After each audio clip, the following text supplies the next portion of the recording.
I'm Robin Crane, and this is the Growing Your Financial Business the Woman's Way podcast. Listen, I was a financial advisor for over a decade, and I got so sick of the old archaic strategies that your grandpa used to get clients.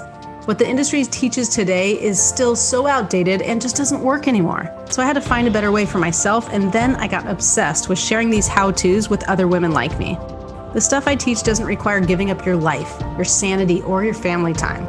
I want women like you to have it easier than I had it, so you can thrive in the industry.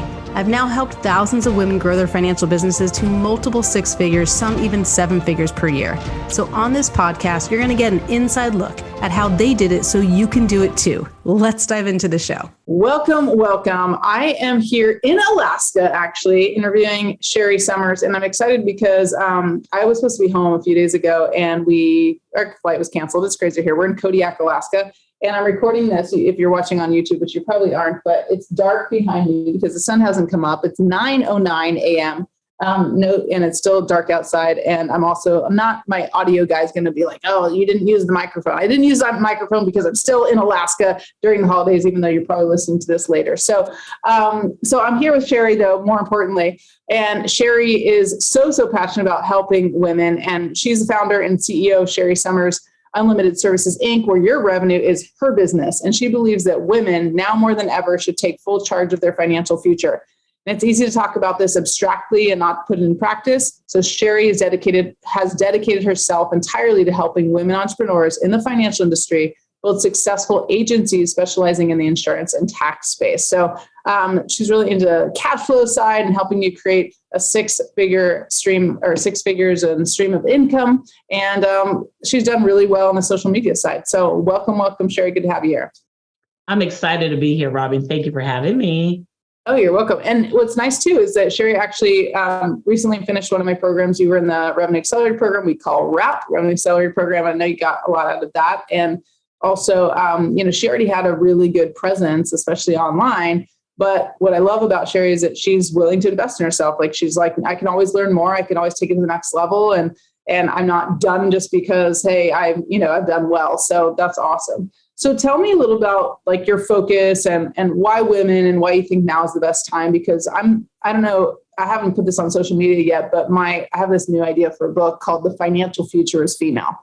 We'll see if it's going to end up being called that, but that's the new idea. And just kind of like you said, with women and the financial future, why do you think now is the best time? And why do you think that's so important?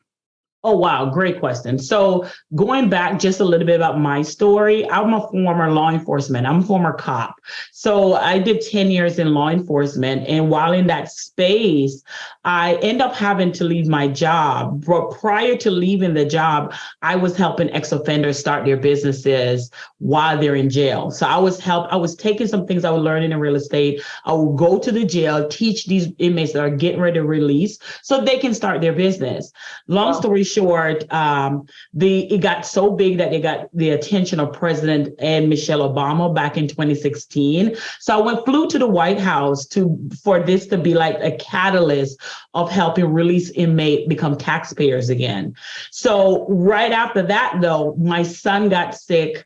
And I got a call that he was unresponsive, not breathing.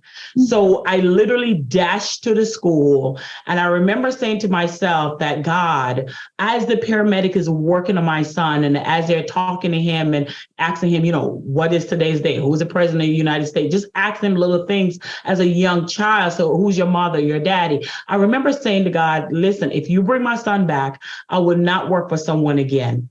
And the reason I said that is because a week prior to that, I went to my sergeant and said, hey, Sarge, I can no longer work these scheduled hours because I just recently got divorced. And he says, there's nothing they can do with my hours. There's nothing they can do. I just have to stick with the hours. So I wanted financial freedom. I wanted that freedom as a mom, as a divorcee, and they would not give it to me. And a week later, I got a call that my son is sick, unresponsive, not breathing, and they're rushing him to the hospital. And so after me even hearing my sergeant say no, I knew it was time for me to create a way to make make money my way that is conducive to being a mother. So the reason I say that is technology and social media and all the things that we have in our hands today give us the ability to create a schedule, Robin, that is conducive to our lifestyle and still make 6 and 7 figures. We may make it different from our male counterparts, but we'll end up with the same revenue amount. That's awesome.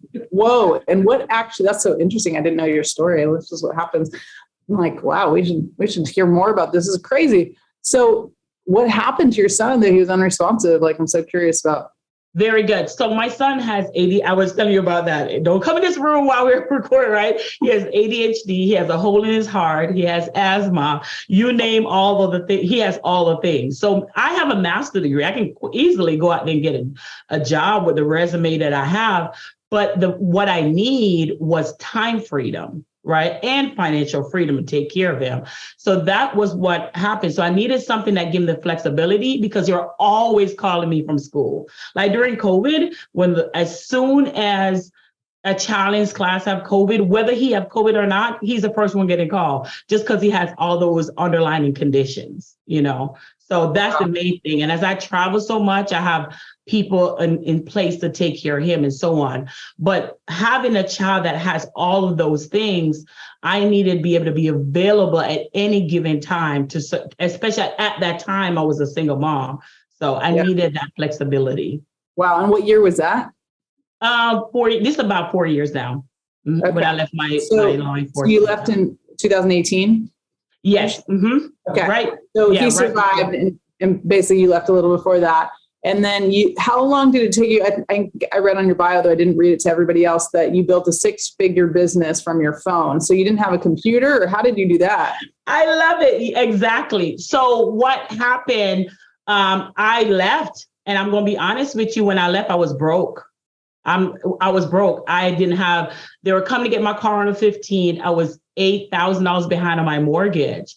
So I left the job. I left a $42,000 law enforcement job. And I said yes to myself. And no, I didn't know how I was going to make it. That is so true. But I remember having something, what I call my prayer closet, going into my closet and praying. And I called it my prayer closet. And I remember my revelation that came to me is God said, if I take care of the trees and take care of the bird, I will take care of you. So I started literally using an iPhone 6, going live and teaching people because I was using when you leave, you have to go to HR and do all that paperwork. And I started using my IUL that I had from my job and using that to get out of debt. So at the time, I didn't know IULs. I didn't know those terminology, but I knew I had an insurance money that I could use with that bill has cash value bill inside of it. So I liquidated that and started using that to get back on track. And people reach out to me like, what is that? How are you doing it? And I just started going live and I built a tribe, which is what I teach women how to do now, but build my own tribe of people who want more financial information. And then COVID hit, of course, so I decided to go get my license. But during that time, insurance companies will call me to travel to teach their agents how to market in this new social media space. And I just said, hey, if I'm doing that already, might as well get my insurance license. And it just took off. From my iPhone 6, I made my first $12,000 just going live, teaching people, giving them value about what my problem, my authentic issue that I was having, giving them value. And as I give them value, I just started building my tribe. And it took off from there. Well, that's so amazing. And I love it how people say, and then it just took off, like as if you did nothing. And then it just took off. Like you probably worked your ass off and made it happen and did things that most people would never do because most people aren't even comfortable doing one Facebook Live, let alone spending every day probably doing Facebook Live. So tell us a little bit about what you did and what you teach as far as how you grew that business, even especially just from an iPhone. Oh, I love it. So the first thing is we spend more time praying about something discipline can fix, right? So I tell people, don't tie up the prayer line with something discipline can fix. So the discipline can fix? Is that what you said? Discipline. Wait, say it one more time. Say it one more time. Do not tie up the prayer line with something discipline can fix. Oh, that's good. Not tie up the prayer line with something discipline can fix. Meaning, like, don't pray to God and say, like, hey, help me, when you won't even be disciplined about it. Correct. Exactly. Damn, so it's not you don't have a problem. You have a discipline issue problem, right? Right. So that's discipline awesome. for me is I didn't have the money for a coach. I didn't have certain things that's in my hand at the time. So I had to find the money in my skills, right? That's what we talk about, building, using your strength, your natural superpower. My natural superpower was that iPhone and talking to people on live. And I was using that, but I was going live 360 days, right? I would go live every day. Every single day. Now I don't have to do it because I did it already. And my credibility has already been established. But I was going live because that's the discipline. I didn't have a choice. I had light bill, water bill, and a child. I had mortgage. They were coming to get my car, like I said. So I didn't have a choice. When your back is against the wall, you're going to do it. No one's going to have to tell you not to do it. And that's where I think where I said the discipline comes in. So I use what was in my hands and didn't make excuses. Wow, that's amazing. And so at first, when you were going live, you weren't even insurance licensed. So how were you making money? And how were you to make money?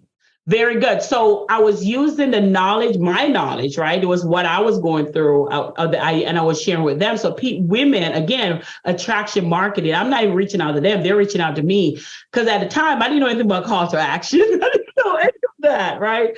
So at the time, people reached out to me and said, hey, I need you to coach me on how you're delivering this value because I'm going through the same thing. I'm a mom. It wasn't so niche specific at that time, but I'm a mom and I too want to say goodbye to my 9-to-5. I too want to learn how to deliver the value in this business that I'm doing. How do you do that? How do you capture your audience? Coaching, So when you got out there and you did your first Facebook Live, like, were you because you left your job, you were single, you had six years old at the time, 6-year-old son who had health challenges, and you're basically like, I'm just going to do this, and I'm going to quote, air quotes, this. Like, what was this? Like, did you see a path? Like, did you see like, okay, I'm going to go on Facebook Live and then someone's going to pay me money? Or did you just say like, I'm going to share my story and God's going to provide and like show me the path? Like, how did you see a business model, or did you just start thinking like money will drop from the sky? Ooh, I love that. I totally love that. So the first thing was in my mind is more about what am I going through? Because whatever I'm going through, somebody else out there is going through the same thing. Right. So it wasn't money first. It was mission first. I'm more mission driven than I am money driven. So it was mission driven. Like, if I'm going through this, if I'm a mom in a 9-to-5 going through this and need freedom time for my child, because that's the business issue that we're having with insurance now. Like, right. So I said, let me get out there. And because I was doing that in the jail, it come back from when I was helping those inmates in the jail start their own business to get their LLC, get their marketing. So when they're released from jail, they can start their business. It's the same thing. So I just shift my audience to the public on my personal profile page and said, hey, if I'm going through this as a single mom, I'm going to be authentic and tell my story. But while I'm telling my story, my idea was always to coach other people who are if I'm in chapter 9, my idea was always to coach people who are in chapter 8 to 1, right? So that was the idea. But as the years go by, I got super specific and target audience and all that. But at that moment, it's like, let me coach that person who's on the chapter 8 through chapter 1 to tell them what I'm doing. And it was one-on-one coaching. It wasn't a group coaching like I have now. Got it. So you were basically, you did have the path in mind because you were helping inmates before. And then it sounds like even when you were a cop, you were doing some side hustles. Like, you got paid some like for coaching a little bit. Correct. Very good. Yeah. So when I was trying to get in real estate. Make me feel so good. Like I get the answer right. You're like, very good. Like I just got an A+ in understanding your life. Yeah. So you listen and I love it. So when I was in law, and here's the talk about discipline. When I was in law enforcement, I was learning how to wholesale property because I had a cleaning company, right? So I was learning how to, because all that real estate goes together, which is what I was saying. I'm taking my knowledge and moving it to the inmates and teaching them. But so my goal was to coach other people who want to come into cleaning space at that time and so on. So what I would do, Robin, during my lunch break, I would get in my car and I would provide value then, right? I would get in my car because I was like, there's a way, I got to get a way out of here. And I didn't want to do it because my fear was in the way. But when my son got sick, my fear was over. I had to do it then, right? So I was already kind of in the transition of trying to say goodbye to my 9-to-5, but my sergeant wouldn't let me, right? Because it's not what they do, right? So you had been paid for some coaching, you're coaching cleaning companies, you're basically like doing some side hustles and, helping inmates and whatnot, like try to figure out how to grow the business. So you were starting that. And then once you let go of that job, and I love that you're like, I didn't have a choice anymore. Like I just had to do it. Like, it's like, whether you believe in God, the universe, or law of attraction or any of those things, it's like, hey, you'll get the lesson. Are you listening and ready for the lesson or are you just going to be like, okay, no, this is happening to me. As I'm saying this, I realize the sun's about to come up, which is kind of nice. So awesome. So you basically said, all right, I kind of want to talk about discipline and social media. So I'm interrupting myself here, but let's go back to discipline. Okay. Because I think if we could just solve that problem, everything else is like done, right? Because there's a book, I think it's called 177, it's not habits, but if you look at 177, I'm sure they'll find it. But I remember my husband was reading this book that was like 177 it was like disciplines, basically. It might be called disciplines, but essentially like that you need to have to grow your business or something like that. Totally butchering it, by the way. But I remember it was like Trevor, my husband, talked a lot about discipline as well. And he was saying how he used to like almost like give himself props for not being disciplined. Like, I just go with whatever I do, whatever I want, whenever I want kind of thing. And like, as if discipline was a bad thing. And then he realized like, wow, like discipline can change my life. Like if I'm just more disciplined, and then he started working out every single day. And so if I'm just disciplined in one area of my life, it'll help affect every area of my life. And so now he's been working out every single day, minimum 20 minutes a day for the last, I think we're at 12 years, something like that, every single day. Crazy, because he's like, if I'm disciplined here, it will help affect me in every other area. So talk to me a little about discipline. How can someone be disciplined? Like, how do you, when you're not handed a horrible situation, like your son almost dying, to teach you discipline, like how do you adopt that and start becoming more disciplined? Because we all have our excuses and want to say, well, I don't feel like it, or it doesn't seem like I have to do that. I love it because I think there are certain things that when you first start into this industry, we don't have a team like we have now. We don't have all the stuff that we have now. But one thing that we do have is our talent, right? And in order to use our talent, we have to become disciplined. Now, discipline look different for everyone. And what I think people go wrong is that they're thinking, I need to go live 360 days like Sherri did. No, that's not discipline. Discipline is doing a few things, but doing it over and over till it compounds and you see results, right? Don't miss that part. Doing a few things over and over until it compounds until you see the results. Because now you have a matrix and you can measure it. So when I tell people, when they talk about Sherri, how often should I go live on social media? I said, how often does your schedule allow you to go live? Because there's some things that we have to do. I'm a mom. We have to pick our child up from school. They need homework done. So there's a lot of things that we have to get done. After you get those things that you must do out of the way, how much time is left? Right? So if you say you're going to go live twice a week and that's all you can do that, but make sure you're disciplined in that. So I think when people hear discipline, they think they must do it all the time. Another thing too is discipline, as in when I get my clients, not all my clients have to be 100% social media, because what social media do is my business card. I will go to the grocery store. I will be on a plane and they're like, hey, you're the girl I saw on social media. So you kind of validate what I do. So I found out one spot that I'm disciplined right now is inside of my Facebook group for insurance agents and financial pro. That group, you will find me every Monday night at 7 p.m.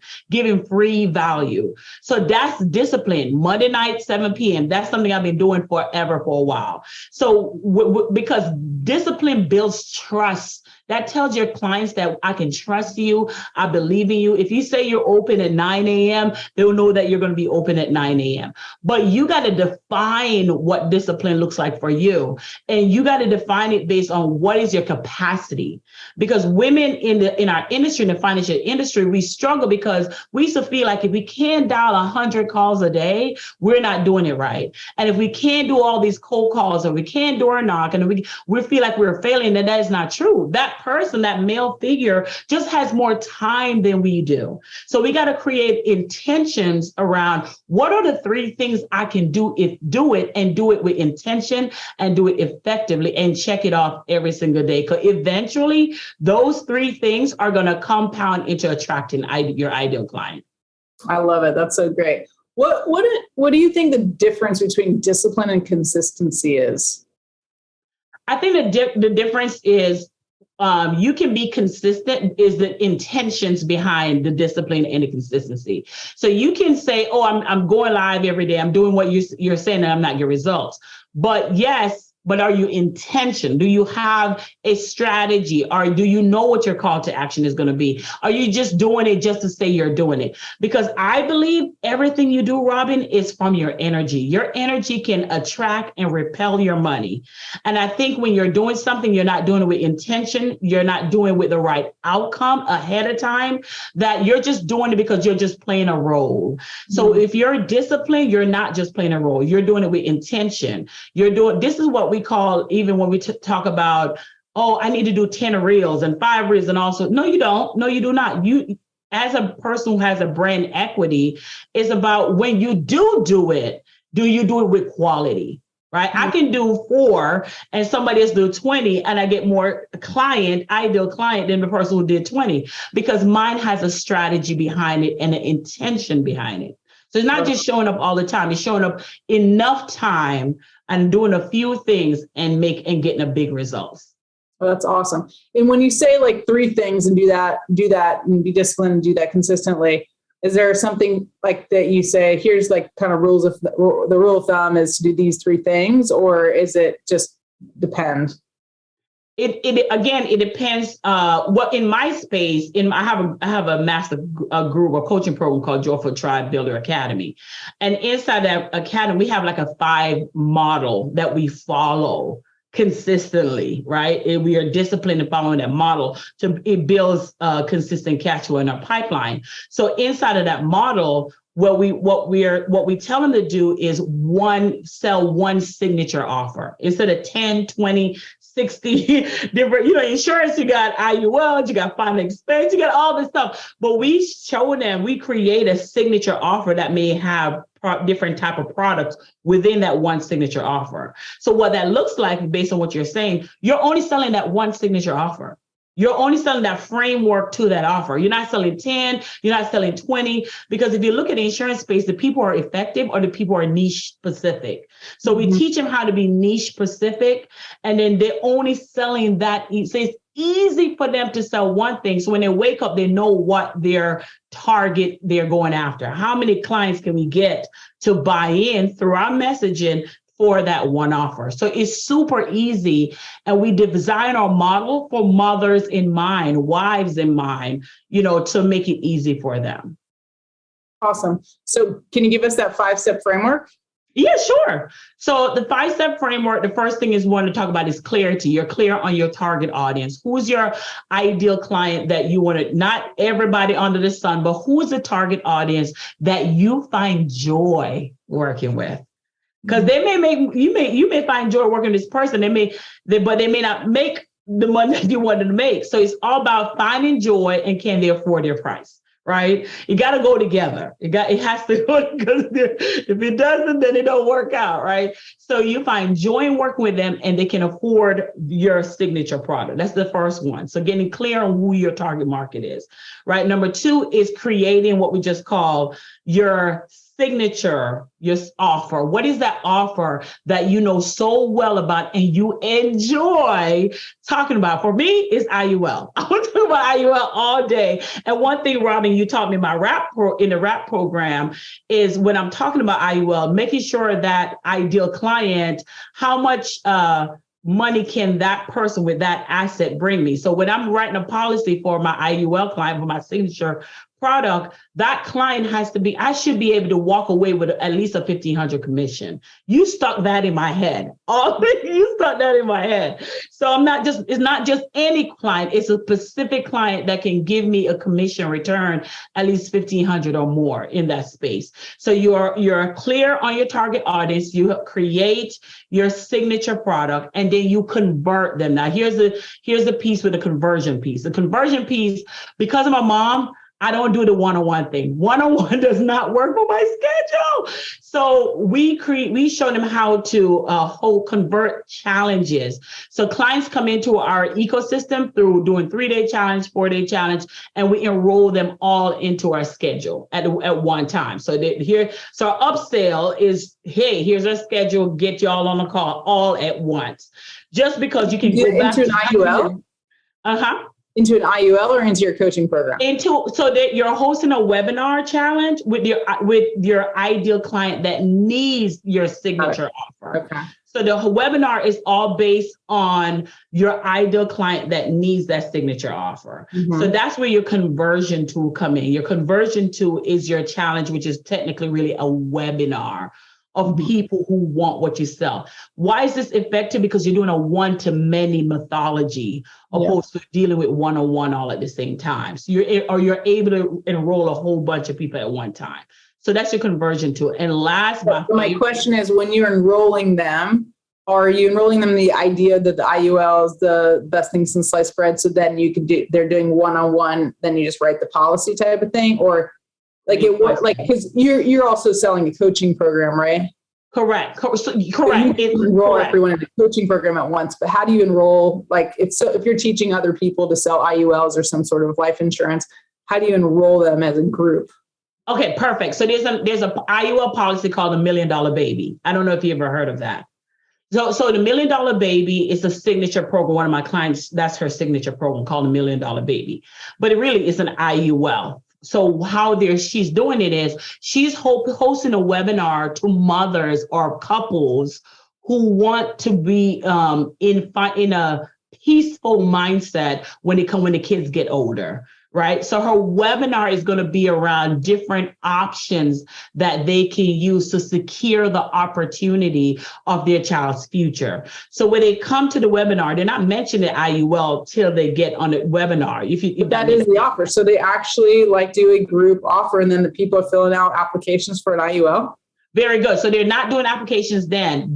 All they're doing is getting information, and then the upsell at the end of that webinar for her specifically with $1 Million Baby, she's opening her calendar and get them all to schedule time on her calendar. But they're basically ready to buy it, and they're just now it's the right fit and all that. Okay, cool. Which again, for those of you listening who aren't necessarily doing insurance, that's totally doable. It is a webinar or a masterclass or a 3-day, challenge or 5-day challenge. We do 5-day, but you basically it's all, you can do it live, or do you typically have them do it live?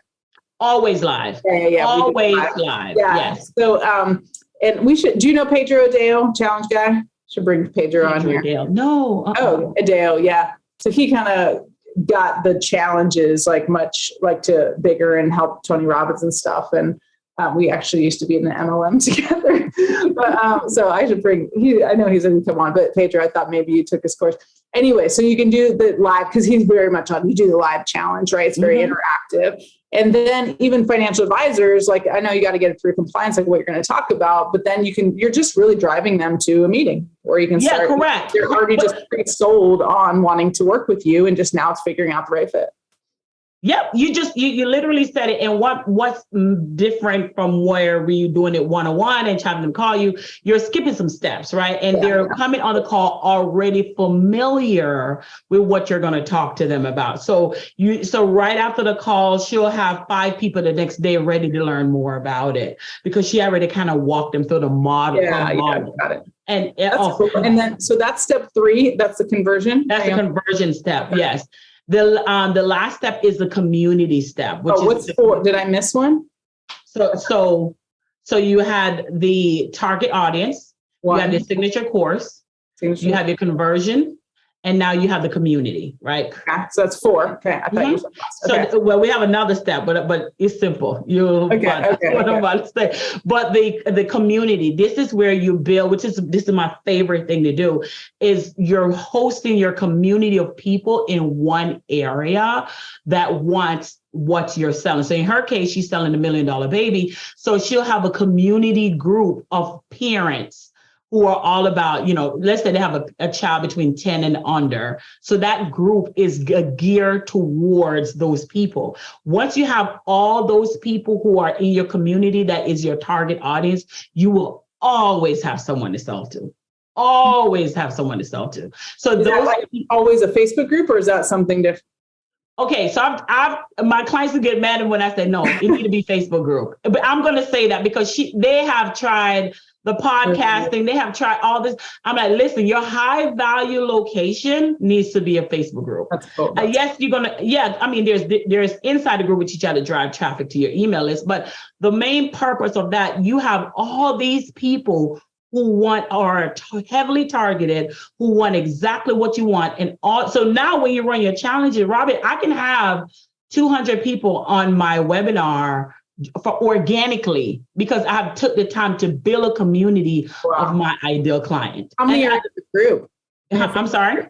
How many are in your Facebook group now? Right now, we started our Facebook group 4 months ago, and there's 2,000 people in there. Oh, wow. Cool. Yeah, and it all from challenges, doing what I just said. The community piece is the most highly effective piece because that's where you're going to give value every week on that. And that's it. You're not doing anything else. Just the challenge is what create the ruckus and the momentum for people to get inside of your group. And then because you're pushing people see you so much, your downline automatically says, hey, I like what you're doing. I want to be a part of you. Can I join your insurance agency? So we built 45 people in my downline from working with you, 45 people. That's not even including the sales. That's including other agents wanting to work with you because they see you hosting these challenges and want to be a part of it. So you do one thing, but it fills the financial pipeline of everything else in your business. It's amazing. Oh, that's awesome. Game changer. That's awesome. Okay, and give me number 5, and then we'll tell me. Number 5, my favorite. You do it for 1 year. For 1 year. It's simple. Like, you don't change it. That's the discipline. That's the discipline part. Like that's the part that most people won't do, right? This is the easy part. You do it for 1 year, and you're like, everyone's like, oh yeah, but I won't do it. So like if you just did that for 1 year, that goes back to like why I asked you about discipline and consistency, because I just feel like I keep thinking that consistency, but it's like the discipline to be consistent, right? Yes. It's like you have to actually do it consistently and be disciplined about it with intention. So, well, that's amazing. Thank you for sharing that. That was really great. I love that. And again, some of you are listening, you might be more in insurance and building, a team. And those of you who are not, it's like most of you, if you're having an advisory business, ultimately you're going to want to bring people on your team, whether it's they call it a downline or not. It's bringing people so that you can not hit a ceiling when it comes to your revenue. So getting people who want to be part of that. And I love also that you said mission first, like mission and then money.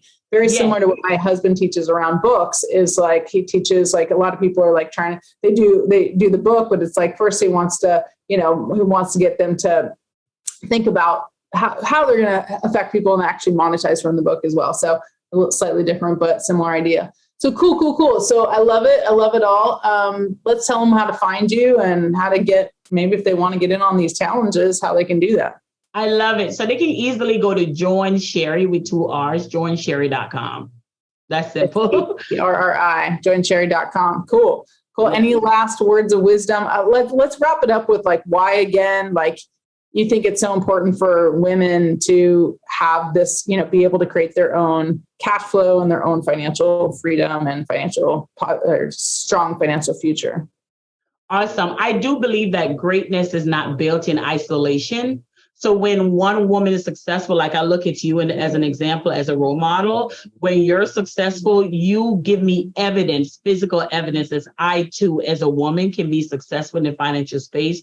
I also, and again, I just got to praise you enough because I thought I was the only one that feel like, hey, can we really make 6 and 7 figures inside the insurance space or the financial space? Because our male counterparts are showing us different. So when I see a woman like yourself who stand up and say, yes, you can, and I'm going to show you how, you're right. And you have your way of doing it, and I have my way of doing it. So we have options that people can follow. And when people see a representative, that's super important because that gives them the momentum to keep doing. So again, greatness is not built in isolation.